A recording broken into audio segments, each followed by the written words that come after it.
qué Cristo tuvo que resucitar? Si en definitiva morir en la cruz y derramar su sangre, ¿no dicen los evangélicos que nuestros pecados son perdonados? ¿Por qué era necesario que resucitara? ¿Qué garantiza, qué asegura la resurrección de Cristo? Ese es mi tema, hermanos, porque yo creo, y tal vez usted coincida conmigo, los que estamos aquí, los que están conectados por las redes sociales, que el mensaje de salvación quedaría incompleto si tan solo predicáramos la muerte de Cristo en la cruz. El mensaje del Evangelio carecería de sentido sin la doctrina de la resurrección de Cristo de entre los muertos.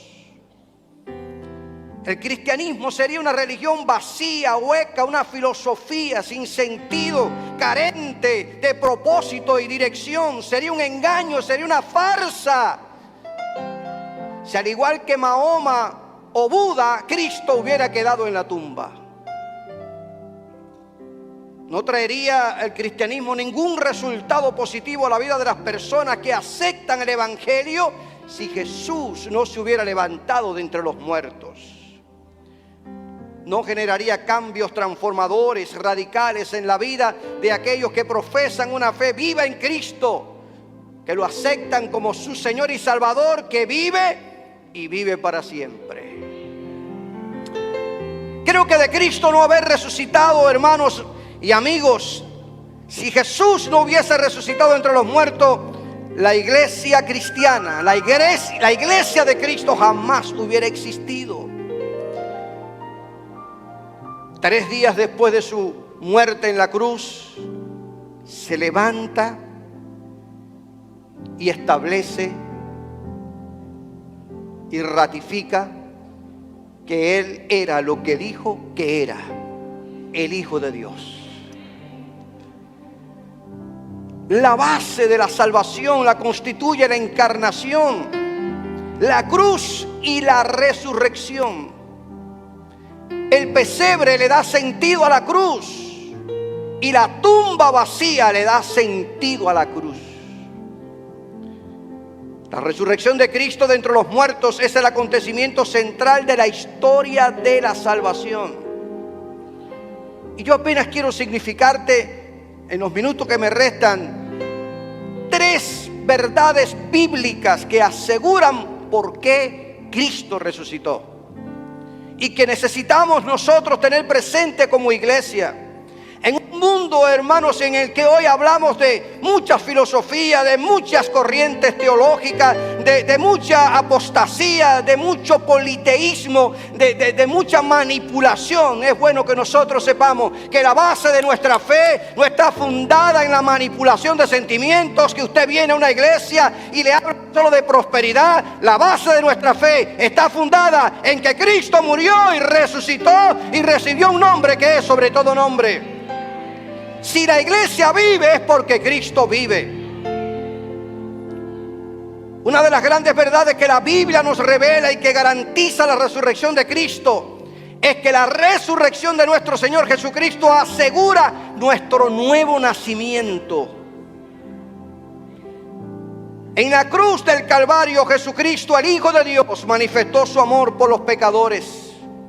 Y su resurrección es la mayor evidencia de su poder y capacidad para salvarlos. Cristo no moría en la cruz como un héroe. Cristo moría como lo que es el Redentor de la humanidad. La Biblia enseña que la resurrección de Cristo de entre los muertos es fundamental, es básica, es clave para la esperanza y la confianza cristiana. Tu fe y la mía está puesta no en un Cristo vivo, en un Cristo muerto, perdón. Tu fe y tu confianza y tu esperanza están puestas en un Cristo que vive y vive para siempre. Es la razón por la que el apóstol Pedro dice que nuestra esperanza es viva, porque está puesta en un Cristo que vive, que reina. Gloria sea el nombre del Señor. El apóstol Pedro estaba convencido de que la resurrección de Jesucristo es la base justa de nuestra salvación, así como el fundamento de nuestra esperanza viva. Fue testigo ocular de que la tumba quedó vacía. el relato que nos hace Juan en su evangelio, cuando ellos corren hasta la tumba, llega Juan primero, entra y ve, y Juan se queda a la orilla de la tumba y no entra, pero llega Pedro después y entra, y fue testigo de que la tumba donde habían puesto a Cristo estaba vacía y el Señor había resucitado. Y después, posteriormente, él dice: la base de nuestra salvación, la base de nuestra esperanza y de nuestra confianza está en el Cristo que, aunque murió, resucitó y dejó la tumba vacía. De ahí que cuando Pedro escribe su carta a los cristianos que estaban perseguidos por ser cristianos, él los anima y les declara que Cristo resucitó de entre los muertos, y al resucitar ganó para los que creen en él una vida nueva, que se recibe cuando nacemos de nuevo, o lo que se conoce en la teología cuando somos regenerados por el poder del Cristo resucitado. Por eso es que en su primera carta él dice: alabemos al Dios y Padre de nuestro Señor Jesucristo, que por su gran misericordia nos ha hecho nacer de nuevo por la resurrección de Cristo, por la resurrección de Jesucristo. Nicodemo, ese maestro de religión, ese miembro del Sanedrín, fariseo de formación teológica, vino de noche ante Jesús buscando enseñanza, aclaración de que esos milagros que él hacía tenía que hacerlo porque estaba respaldado. Algo él quería conocer, algo él quería saber. Pero Jesús va directo a su necesidad y le hace ver que lo que en realidad él necesita, más que tanto conocimiento, lo que más necesita, Nicodemo, es nacer de nuevo. Y estas metáforas que usa Jesús con Nicodemo, él no las comprende, no las entiende. Y surge esa pregunta, parece un tanto infantil, de Nicodemo: como un hombre siendo viejo puede volver a meterse en la barriga de la mujer para volver a nacer. No entendía la forma en cómo Jesús le estaba explicando, pero Jesús le está hablando: no es eso lo que te estoy enseñando, hombre. Tú necesitas nacer de arriba, tú necesitas tener un encuentro con Dios, tú necesitas nacer espiritualmente para que tengas el privilegio de entrar y ver el reino de Dios.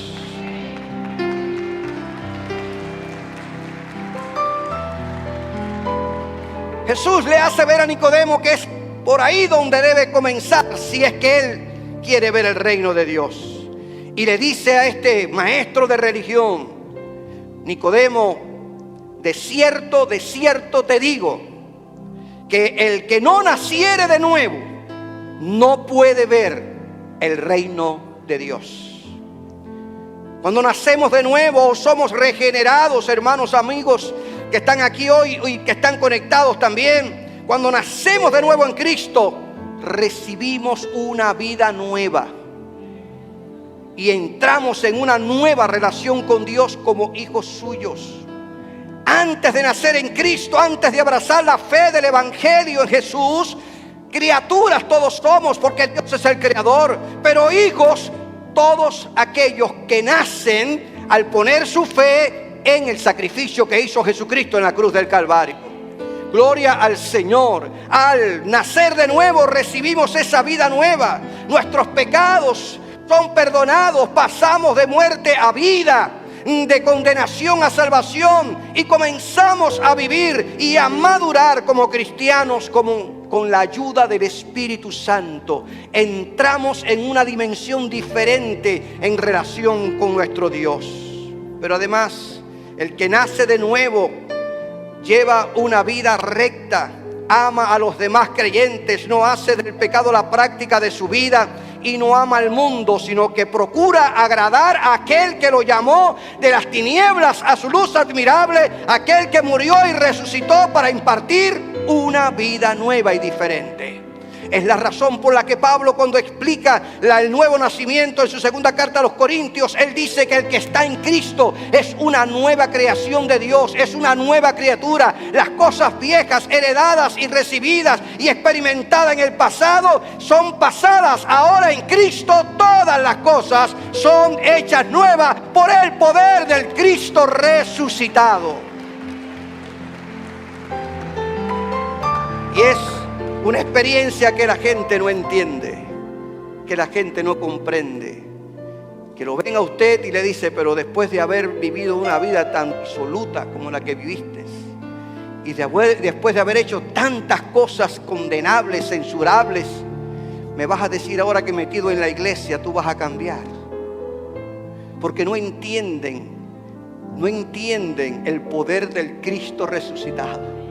No entiende que en Cristo alcanzamos una vida nueva. Que el Señor perdona nuestro pasado, que el Señor perdona nuestros pecados, que el Señor nos imparte una vida nueva, que somos cambiados, transformados, regenerados, que el Espíritu Santo nos ayuda y cambiamos nuestra vida, porque en Cristo somos una nueva criatura. En el reino de Dios solo pueden entrar aquellos cuyas vidas son cambiadas y transformadas por el Cristo resucitado. El que Jesús resucitara de los muertos garantiza que tú y yo podemos tener la experiencia de un nuevo nacimiento. El que Cristo resucitó y se levantó de los muertos es la garantía de que cualquiera que abraza por la fe a Jesús recibe una vida nueva, diferente. No tiene por qué seguir siendo toda la vida un esclavo de la droga o del alcohol o de la pornografía o de una vida disoluta o llena de amargura y resentimiento, porque el que está en Cristo es una nueva criatura y ahora el gozo del Señor es su fortaleza y ahora la vida de Cristo se hace real en su vida por medio de la obra del Espíritu Santo. Es lo que se conoce como el milagro del nuevo nacimiento, de la regeneración. Gloria a Dios. Otra de las grandes verdades que la Biblia nos revela, que la resurrección de Cristo asegura, es que el que Cristo resucitara, eso asegura nuestra justificación. Somos justificados en Cristo. El sacrificio de Cristo en la cruz del Calvario es suficiente para que el hombre alcance la salvación de su alma. Sus pecados sean perdonados y sea declarado justo ante Dios sin la necesidad de añadir ningún otro sacrificio o esfuerzo humano.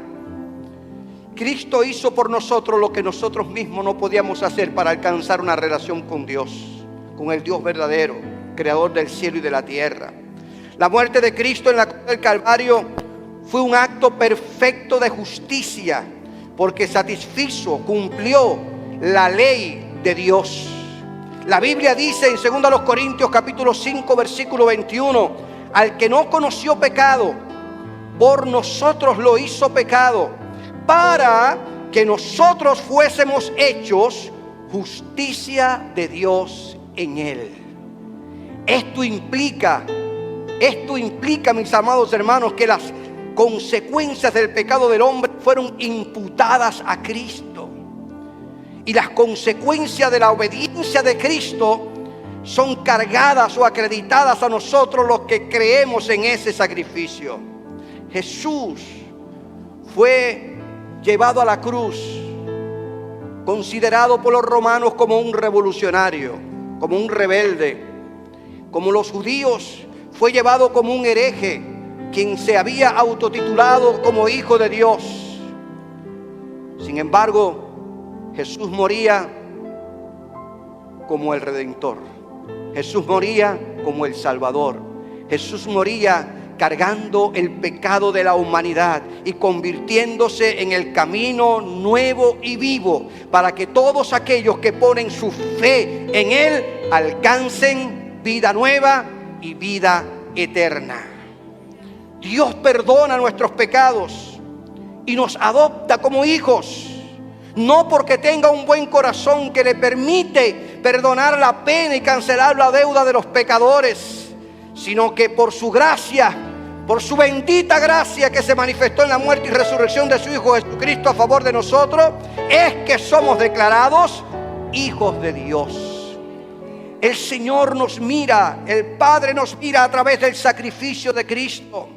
El Padre nos mira a través de la sangre que Jesús derramó en la cruz del Calvario. Es un sacrificio para salvación, para perdón, para restauración. Es un sacrificio de esperanza. Es un sacrificio para justificación. Al resucitar a Cristo de entre los muertos, Dios el Padre estaba validando, aprobando, aceptando la obra de Cristo por nuestros pecados. Si Cristo se hubiese quedado en la tumba, significaba que Dios no aceptaba lo que Él había hecho en la cruz. Si Cristo se quedaba en la tumba, significaba que su sacrificio no era suficiente, que no satisfacía las demandas de la ley de Dios. Si Cristo se hubiera quedado en la tumba, entonces eso implicaba en que no había esperanza para el hombre, que los continuos sacrificios del antiguo pacto había que seguirlos celebrando. Pero el que Jesús se levantara de entre los muertos, eso valida de que Dios el Padre aceptó por completo el sacrificio de Cristo y cumplía la palabra que el propio Jesús dijo desde la cruz del Calvario: consumado es, la obra que vine a hacer ha sido completada, y todo el que pone su fe en mí es redimido y salvado. Aleluya. Como ya su tarea de redención estaba consumada, por lo tanto no había necesidad de que Cristo permaneciera muerto. Y el Dios Padre le levantó de entre los muertos. Repito esta verdad para vindicarlo, reivindicarlo, para hacerle ver a aquellos que lo acusaron y que tal vez muchísimos judíos creyeron que verdaderamente los romanos tenían razón o los judíos tenían razón de que muriera. El Padre dijo: para que ustedes vean que su sacrificio no fue para complacer a los romanos ni a los judíos, ni tampoco a Satanás que lo llevó o que lo quiso llevar a la cruz para que muriera. Lo levanto de entre los muertos para que ustedes sepan que esa muerte, en esa muerte hay perdón y salvación y vida eterna.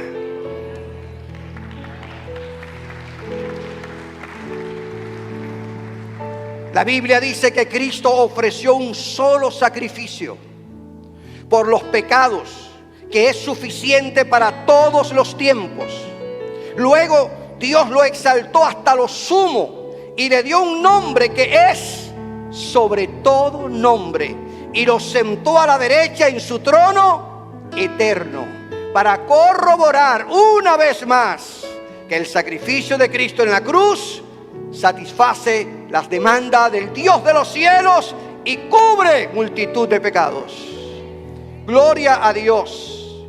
En su carta a los Romanos, el apóstol Pablo, hablando acerca de la justificación, defiende su tesis de que el patriarca Abraham fue justificado por la fe y que de igual manera nosotros seremos justificados por la fe en Cristo.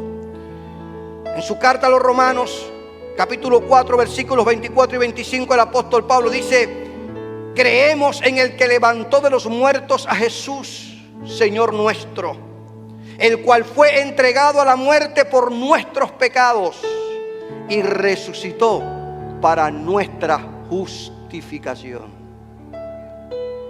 El término justificar es un término judicial que significa absolver, declarar justo o dictar una sentencia favorable que libra a un reo de sus cargos. Eso es lo que ocurre cuando conocemos a Cristo.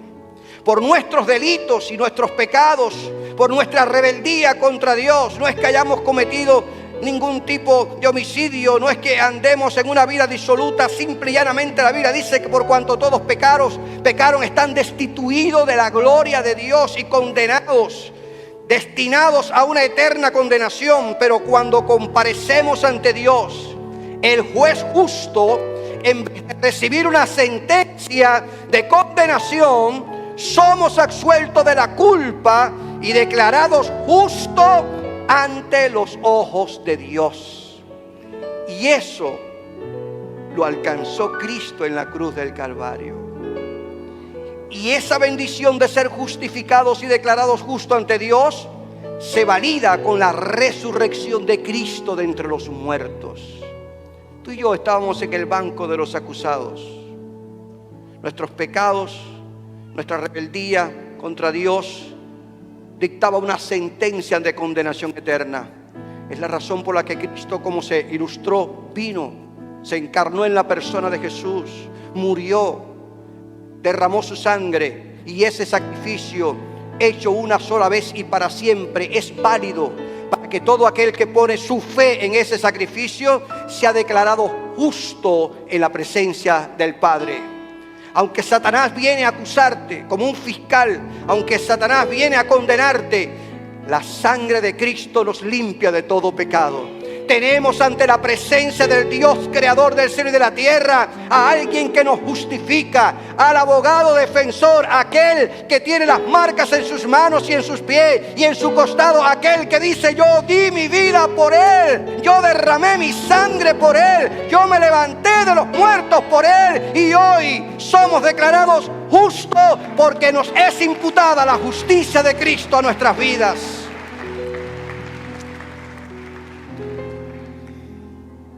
Es la razón por la que yo no entiendo cómo hay cristianos que puedan vivir tristes, amargados y resentidos, siempre condenados, cuando ya en Cristo hemos sido justificados. No me cansaré de decirlo, hermanos. La vida cristiana, la vida del cristiano que experimenta algo nuevo en Jesús, es para disfrutarla. El Señor nos liberó.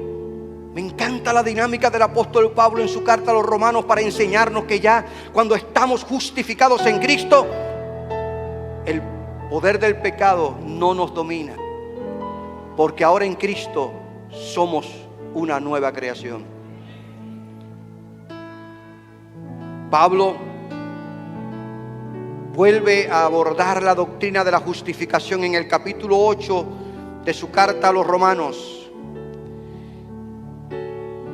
Y esta expresión de Pablo es maravillosa. Esta perspectiva que él presenta hablando de la vida en el Espíritu y de la vida victoriosa. Él dice: entonces, si en Cristo hemos sido justificados, ¿quién nos condenará?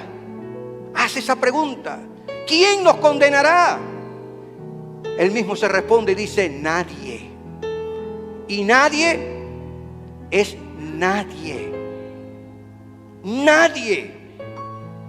Porque Cristo Jesús murió por nosotros y además resucitó por nosotros y además está sentado en el lugar de honor a la derecha del Padre, a la derecha de Dios, e intercede por nosotros.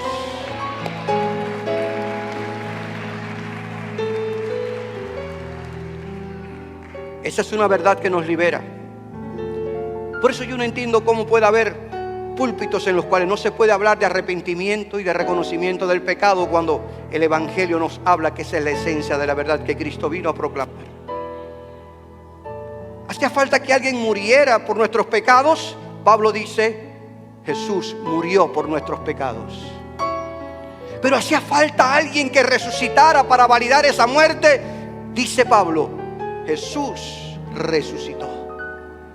Pero aún, dice el apóstol Pablo, hace falta que alguien abogue por nosotros ante el trono de la gracia en medio de nuestras debilidades. Dice: Jesús murió, Jesús resucitó y se sentó a la derecha del Padre, intercede por nosotros. Por lo tanto, ¿quién nos condenará si en Cristo hemos sido salvos, perdonados, justificados y tenemos un abogado en el cielo?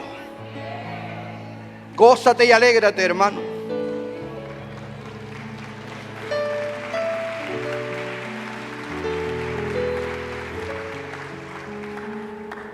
Gloria a Dios. En tercer lugar, la resurrección de Cristo asegura nuestra resurrección. La resurrección de Cristo asegura nuestro nuevo nacimiento. Porque Cristo resucitó es que tú y yo estamos aquí disfrutando una vida nueva. Amén. Porque Él resucitó es que hemos experimentado este cambio de vida. El odio en alegría, la tristeza en gozo. El Señor ha cambiado totalmente nuestra vida porque Cristo resucitó. Hemos sido justificados, ya no hay condenación. En Cristo somos justificados. Por eso el apóstol Pablo dice en Romanos 5:1: justificados pues por la fe tenemos paz para con Dios. Pero además La resurrección de Cristo asegura nuestra resurrección. Se habla poco de esto porque vivimos tan aferrados a este mundo que cuando nos dicen que nos vamos a morir, ay, Santo Padre, eterno Dios, porque fuimos creados para ser eternos y el ser humano se aferra. Pero qué bueno es saber que al Cristo resucitar venció la muerte. Venció la muerte. Porque Jesús inauguró una resurrección para vida eterna. En el Nuevo Testamento se aborda el tema de la resurrección corporal, no tanto así en el Antiguo Pacto. Todos los hombres resucitarán, absolutamente todos, crean o no crean, un día resucitarán. El propio Jesús dijo, unos resucitarán para condenación y otros resucitarán para disfrutar la vida eterna con Cristo Jesús. Pero todos resucitarán. En las dos cartas de Pablo a los Corintios, él enseña esta doctrina de la resurrección corporal y usa todo un capítulo 15, para hablar acerca de esta verdad. Y en uno de los alegatos del apóstol Pablo en su primera carta a los Corintios, él dice: Dios resucitará nuestro cuerpo con el mismo poder que resucitó al Señor. Y en su segunda carta a los Corintios él dice: sabemos que Dios hizo resucitar a Jesús y estamos seguros de que también a nosotros nos resucitará. A ustedes y a mí, dice Pablo, el Señor nos llevará ante su presencia. ¿Cuántos se gozan en el Señor? ¿Cuántos se alegran en el Señor? Alabado sea el nombre de Jesús. El apóstol Juan, cuando escribe su libro de Apocalipsis, en la introducción que hace a este libro, él dice que Jesucristo fue el primero en levantarse de entre los muertos para no volver a morir. De eso les hablé hace unas semanas atrás. Pablo, además, en su carta a los Corintios, él vuelve a decir: ha sido Cristo levantado de entre los muertos como primicia de los que murieron. Y esta es una metáfora preciosa que usa el apóstol Pablo, tomado de la agricultura al hablar de las primicias, para indicar que seremos resucitados como Cristo resucitó. Cristo, como las primicias de resurrección, muestra cómo serán nuestros cuerpos de resurrección cuando en la cosecha de Dios nos levante de los muertos y nos lleve a su presencia para no volver a morir más. Pablo consuela a los cristianos tesalonicenses que estaban preocupados, estaban inquietos, esperando la segunda venida de Cristo. Y ellos le preguntan: Pablo, ¿y qué va a ocurrir con los que ya murieron? ¿Qué va a pasar con los cristianos que ya murieron cuando Jesús venga? ¿Se perderán? ¿Solo iremos aquellos que estemos vivos? Y Pablo escribe una de sus cartas para explicar lo que va a ocurrir con aquellos que mueren en Cristo. Pablo les enseña que tanto los que mueren en Cristo como los que estén vivos tendrán una misma gloria cuando Cristo suene la trompeta final y venga a buscar su iglesia redimida. En su primera carta a los tesalonicenses, versículo 4, versículo 16, él dice: porque el Señor mismo, con voz de mando, con voz de arcángel y con trompeta de Dios, descenderá del cielo, y los muertos en Cristo resucitarán primero. Gloria a Dios. Y los que estemos vivos cuando Cristo venga, seremos transformados y todos nos uniremos a recibir a Cristo en los aires y seremos llevados a las moradas celestiales. La muerte, hermanos, la muerte no puede romper la relación entre Cristo y la persona que le ama. La persona que muere en Cristo sigue estando en Cristo y resucitará en Él. Y esa es nuestra esperanza de gloria. Esa es nuestra esperanza bienaventurada. Desafortunadamente los materialistas, los ateos, la gente cree que la vida termina en la tumba. Todo termina. Sin embargo, nosotros creemos que hay una vida más allá de la muerte. Esa es nuestra esperanza bienaventurada. Y la garantía de que es así es que Cristo resucitó.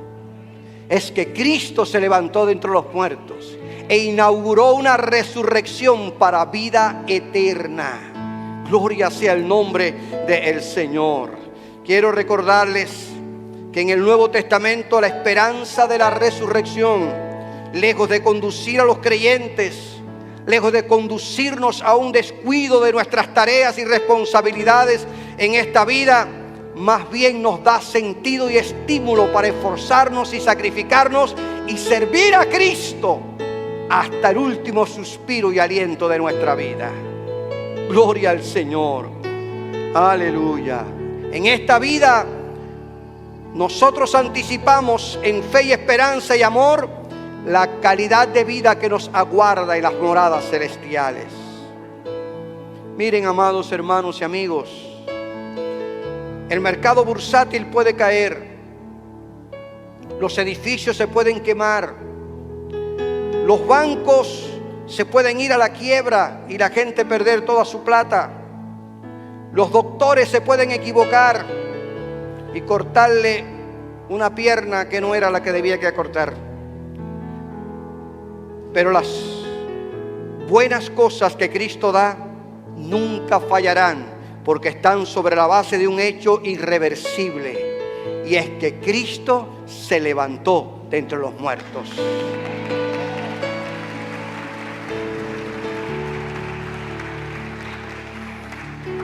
El amor de la familia puede fallar, el amigo te puede traicionar, la iglesia te puede decepcionar. El que te abraza y piensas que su sinceridad, que su amistad es sincera, te puede defraudar. Pero el Cristo que vive y reina jamás te traicionará, y su amor eterno siempre te arropará. Y en los momentos de soledad, en los momentos de tristeza e incomprensión, ese Cristo que vive y reina se hace realidad y patente a través de la obra del Espíritu Santo en nuestras vidas. Cuando Él dijo: he aquí yo estoy con ustedes todos los días hasta el fin del mundo, esa palabra la ratifica el que se levantó de entre los muertos para no volver a morir. Gloria a Dios. Porque Él vive. La esperanza que nos asiste también es una esperanza viva. Es una esperanza que se fundamenta en el Cristo vivo. Gloria a Dios. En una ocasión quisieron avergonzar a un niño que creía en el Evangelio, en Cristo, y lo quisieron hacer sentir en ridículo, porque el niño decía que creía en Cristo y que Cristo resucitó y que Cristo cambiaba y transformaba. Y le preguntaron: pero ¿cómo es posible? ¿Tú lo has visto? ¿Tú lo has conocido? ¿Dónde está? ¿Tú me lo puedes mostrar? Y con esa facilidad con que muchas veces los niños explican las cosas, dice: yo no te lo puedo mostrar, pero ese vecino que vive enfrente de mi casa es Cristo. Y el que lo estaba ridiculizando dice: pero ¿cómo es? Su vida ha sido cambiada, su vida ha sido transformada, su carácter y su temperamento han sido cambiados. Desde que yo vi que se convirtió a Cristo, su vida ha sido transformada. En Él yo veo al Cristo resucitado.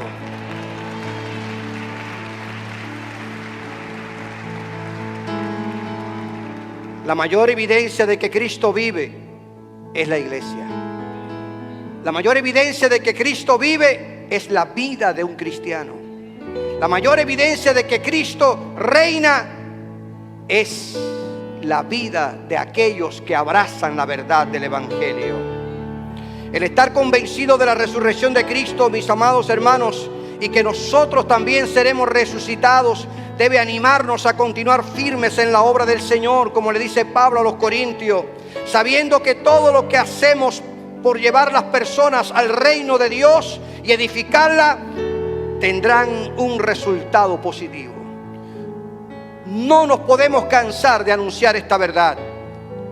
Pablo le dice a los corintios: amados hermanos, como la victoria es segura, estén firmes y constantes, trabajen más para el Señor, porque nada de lo que hagamos para Él será en vano.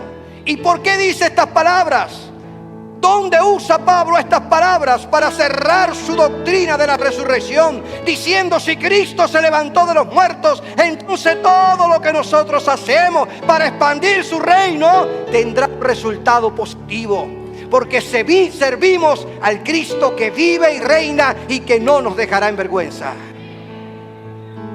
La resurrección de Cristo señala el triunfo y el destino eterno de todos los que le aceptan como Señor y Salvador. Jesús declaró frente a la tumba de Lázaro después de 4 días de muerto, uno de los yo soy que aparecen en el Evangelio según Juan. Él dijo: yo soy la resurrección y la vida. El que cree en mí, aunque esté muerto, vivirá. Gloria sea al Señor. Muertos estábamos en nuestros delitos y pecados, pero por cuanto Cristo vive, Él nos imparte una vida nueva. El Cristo resucitado es nuestra esperanza de gloria. En su discurso de Juan capítulo 14, Jesús aseguró: porque yo vivo, vosotros también viviréis. Que esta promesa nos asista para enfrentar las luchas y las batallas que vienen a nuestra vida, para enfrentar las crisis por las que atravesamos en el orden de familia, en el orden de la salud, situaciones económicas, financieras, incomprensiones, depresiones. Cualquiera sea nuestra crisis, tenemos la promesa del Cristo vivo, de que si Él vive, nosotros también viviremos.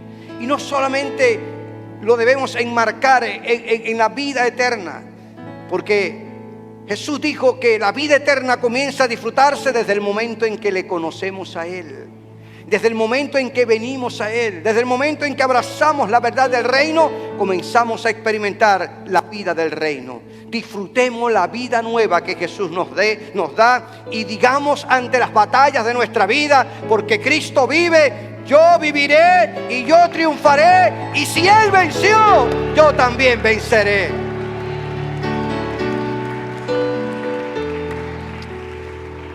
Todo lo que hizo Cristo, todo lo hizo por amor. Jesucristo sigue siendo la fuente de salvación y esperanza para los que necesitan cambiar de vida.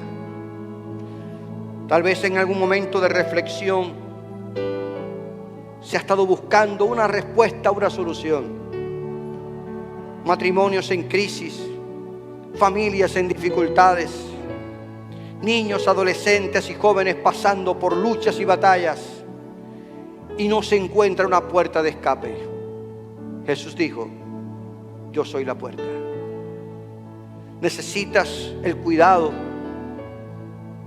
necesitas la atención, necesitas alguien que te entienda y que te defienda en momentos difíciles. Jesús dijo: yo soy el buen pastor. Gloria a Dios. Si estás aquí en este día y tal vez viniste porque es resurrección, yo no puedo dejar de invitarte para que aceptes a Cristo como tu Señor y Salvador personal. Este Cristo que dio su vida en la cruz y que se levantó de entre los muertos y que recibió un nombre que es sobre todo nombre, para que todos los que están en el cielo y en la tierra confiesen que Él es el Rey. Ese Cristo quiere perdonarte, salvarte e impartirte una vida nueva.